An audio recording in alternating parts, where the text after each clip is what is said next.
Selamat sore teman-teman semua, selamat sore juga Bu Nani. Saya Desra Finarsinta dari kelas AM 6B Malam dengan NIM 4112111047. Kali ini saya akan menjelaskan mengenai hasil mini project saya kemarin yang sudah saya pilih 3 emitennya dan sudah saya beli 3 sahamnya. Dan saya juga akan sedikit menjelaskan mengenai kondisi portofolio saya dari hasil investasi terhadap 3 saham tersebut. Nah, untuk emiten yang saya gunakan dalam mini project ini itu adalah dari 3 sektor yang berbeda. Yang pertama itu ada dari PT Wilmar Cahaya Indonesia dengan kode saham CK, lalu yang kedua ada PT Bank CMB Niaga dengan kode saham BNGA, dan yang terakhir ada PT Bakti Mulya Arta dengan kode saham BAT. Nah, untuk yang pertama itu akan saya jelaskan dari analisis fundamental dulu, lalu yang saya pilih itu adalah analisis rasio free cash flow. Nah, dari grafik ini dapat kita lihat bahwa CK memiliki rasio free cash flow sebesar minus 1,0, lalu BNGA memiliki rasio free cash flow sebesar 0,6, sementara itu BAT memiliki rasio minus 0,4. Sehingga dapat diambil kesimpulan bahwa dari CK dan BAT itu menunjukkan kondisi keuangan yang tidak ideal. Jadi dari analisis rasio free cash flow ini dapat dapat dilihat bahwa perusahaan ini tidak memiliki kas bebas yang cukup besar, cukup tinggi untuk menutupi pengeluaran modalnya. Nah, hal ini itu dapat menjadi salah satu indikator bahwa adanya masalah keuangan di perusahaan tersebut. Nah, sehingga dapat dilihat dari grafik ini juga bahwa perusahaan yang memiliki rasio free cash flow yang cukup baik itu ditunjukkan oleh BNGA, yaitu sebesar 0,6 dan nilainya positif, sehingga ini menunjukkan bahwa BNGA memiliki kas bebas yang lebih banyak, lebih tinggi yang dibutuhkan untuk menutupi pengeluaran modalnya, sehingga dapat kita simpulkan dari analisis free cash flow ini BNGA adalah perusahaan yang menunjukkan kondisi kesehatan keuangan yang lebih baik dibandingkan CK dan BAT. Nah, untuk yang selanjutnya itu ada net profit margin. Nah, dari grafiknya juga dapat kita lihat bahwa yang memiliki net profit margin paling tinggi itu adalah BNGA, yaitu sebesar 27%. Lalu disusul oleh CK sebesar 4% dan BAT di posisi paling terendah yaitu sebesar 1%. Dari hasil analisis net profit margin ini, kita dapat melihat bahwa BNGA itu menunjukkan prospek yang sangat positif dan efektif dalam kegiatannya menghasilkan laba dari pendapatannya. Nah, di sisi lain, CK dan BAT menunjukkan adanya kurang efektif dalam menghasilkan laba dari kegiatan pendapatan mereka. Sehingga dari analisis net profit margin ini, kita dapat mengambil kesimpulan lagi bahwa yang menunjukkan kepositifan dalam net profit marginnya itu adalah dari BNGA. Nah, untuk yang selanjutnya ada analisis rasio dan menggunakan rasio aktivitas dan menggunakan total asset turnover atau TATO. Nah, dari grafiknya dapat dilihat bahwa yang memiliki TATO paling tinggi itu adalah CK sebesar 3,58. Nah, ini berarti CK itu dapat menghasilkan 3,58 rupiah dari 1 rupiah total aset yang mereka punya. Nah, dapat dilihat juga yang paling rendah itu adalah BNGA yaitu sebesar 0,06, lalu di atasnya ada BAT sebesar 0,16. Nah, mereka berdua ini memiliki TATO yang lebih rendah, tapi bisa jadi ini karena total aset dari BNGA dan BAT itu tidak terlibat secara langsung untuk menghasilkan penjualan sama seperti yang dilakukan CK. Nah, selanjutnya ada analisis rasio solvabilitas menggunakan debt ratio.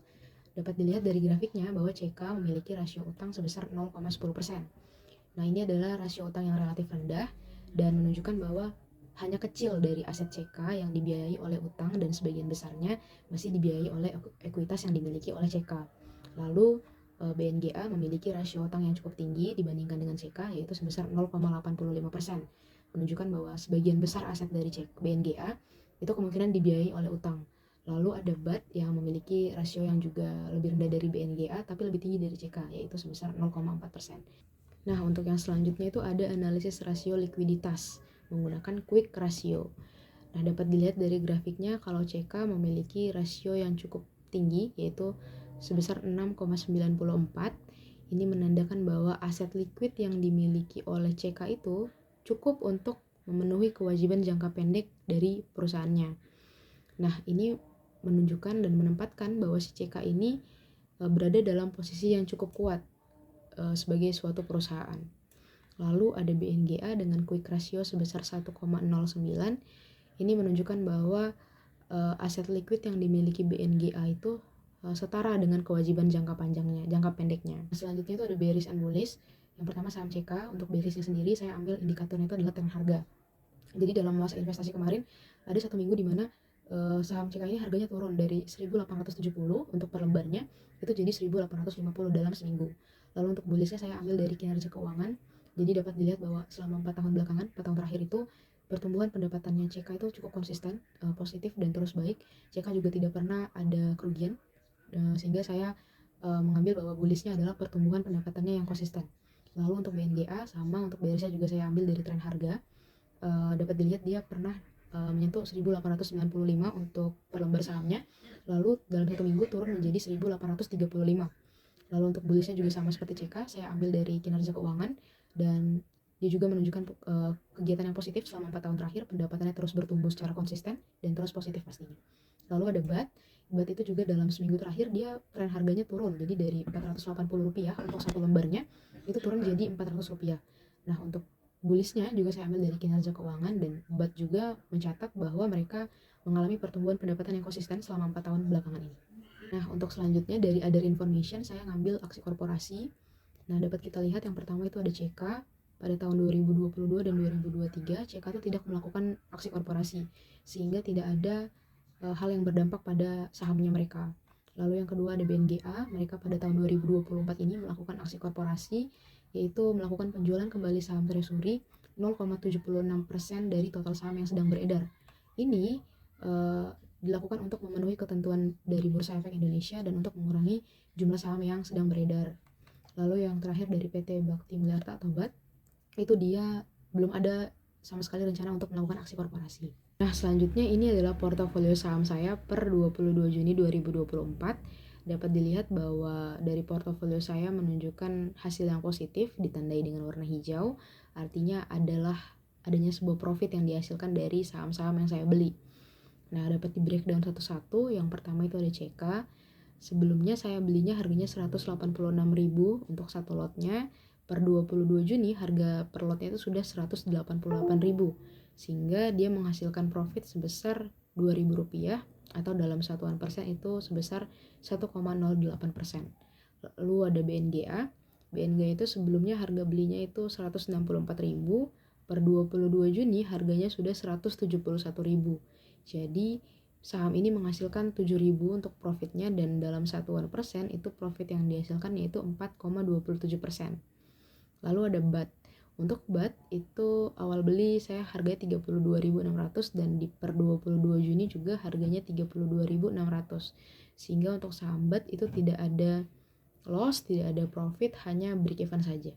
Berdasarkan hasil analisis investasi yang sudah saya lakukan dan dari portofolio investasi saya menunjukkan nilai yang sangat positif, saya melihat adanya pertumbuhan yang signifikan dari saham BNGA dan CK terutama, dan saya menarik kesimpulan dari analisis kinerja saham ini.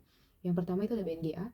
BNGA menunjukkan lonjakan yang cukup luar biasa, cukup tinggi, dan kemungkinan hal ini didorong oleh faktor-faktor seperti adanya peningkatan pendapatan, lalu efisiensi operasi, atau mungkin ada perkembangan positif dari industrinya BNGA. Lalu untuk CK juga menunjukkan pertumbuhan yang baik dan positif. Kemungkinan besar karena sama seperti BNGA mungkin adanya peningkatan pendapatan, efisiensi operasi, atau mungkin sedang ada stabilitas bisnis, atau ada diversifikasi produk dari produknya CK, dan kemampuan dari CK dan BNGA juga berpengaruh dalam beradaptasi dengan kondisi pasar saat ini.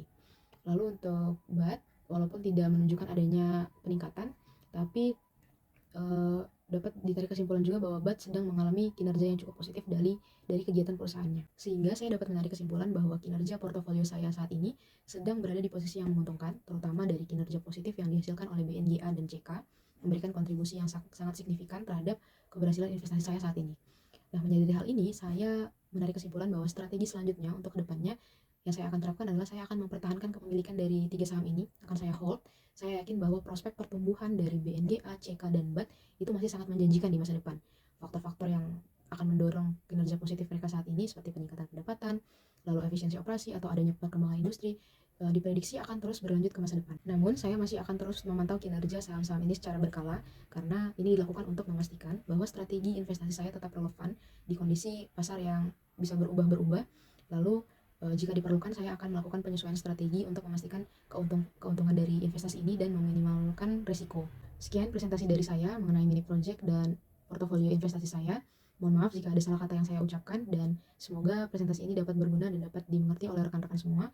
Sekian dari saya, terima kasih.